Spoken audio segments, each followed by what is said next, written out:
Hello, hello, John Bloodworth, Gentleman Crafter here again with card layout number 90. This time has a wonderful way of showing us what really matters. So I'm going to crunch about half an hour down into about 9 minutes. This is the paper pad from which the papers in this project came. Perfect illusion.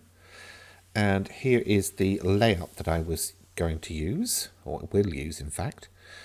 And this is the stamp from Visible Image. Then I've got these dies, and they came from the works. I'll be using the pliers to snip the parts apart. I've got a coloured card and then some coloured card stock. I chose these papers as the background from the paper pad. I've got a few other bits here that I may or may not use. I've got the ink pad, blending brush, blending sponge, some gold ink, acrylic block, some decorative headed pins, gems and glues. Okay, let's make a start. Now I'm going to cut the background down. This may not be shown on the layout that you can download from my blog, gentlemancrafter.com, but basically just cut one if you want one. Simple as that, really. I used some VersaFine sepia ink to ink around the edges, just to separate that from the background card that it's going to go on. I really did ink it, didn't I? Lots and lots. Anyway, that bit done. Next up, while I've got the ink out, I'm going to stamp out the sentiment. Again, using that VersaFine ink. Sorry, it's all the way down the bottom of the screen. Move that up. And then what I'll do is I'll line up the circle die over the top of it, stick it down with a bit of masking tape, and run it through the die cutting machine.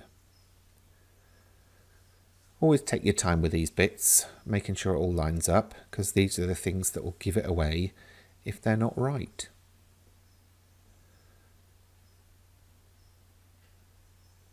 Boink, there we go. Now, I did show this to a friend after I'd made it, by the way, and she said I should have dirtied that white card up. I didn't want to, so I didn't. Next up, I cut a couple of the clock faces from the dark brown cardstock. Lots of bits in here that didn't release immediately, so I will come back to those in a second, using the pokey tool to get any leftover bits out, and then running it through one more time. Ta-da! Now at this point I did take a bit of a pause on the video recording and spent some time just getting out all of the bits, and there we go. Thank goodness for editing. Next up, I wanted some of these cogs in different colours, or different shades of brown anyway. So I ran them through with the different shades of brown and ended up with 3 different colours of each of the cogs. There were actually 5 cogs included with this set, but I didn't cut the 5th one because I wanted an assortment of sizes to work with.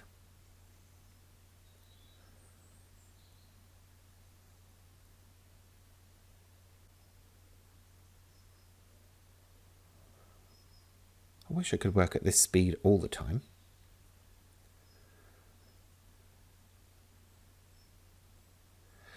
Now, I did have in mind that I was going to ink some gold over this brown to give it a metallic look. But this is probably the gold ink pad that dried out that I should have got rid of and haven't yet. So all of this was kind of a waste of time. But you get the idea. Now for positioning it, I'm just going to work out roughly where I want the clocks to go.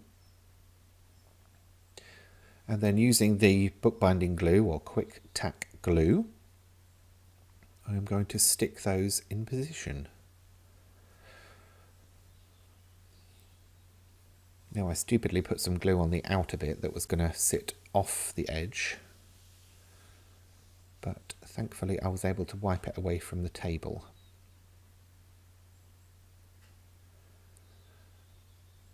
Plop. There we go. So just double checking with the sentiment that those clocks are in the right place and they look okay. So now I was just figuring out where to put the cogs.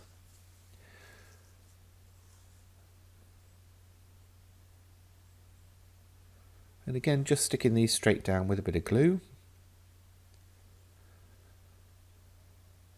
If you don't have these cogs and clocks, man, I'm going to make such a mistake with those phrases soon, then you could just use circles, circular dies. They would work just as well, and cut the layers from different patterned papers.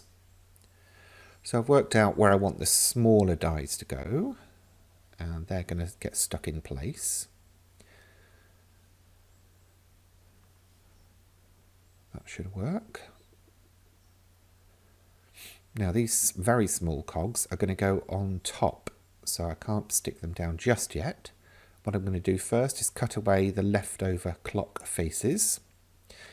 And I had a bit of a brainwave when I'd done that I could stick them back in place in the negative space left by the diagonal layout.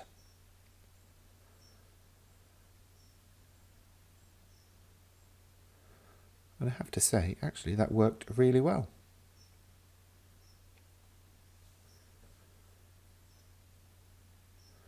Now what I'll do is stick the whole thing in place because I'm pretty much done building up that background.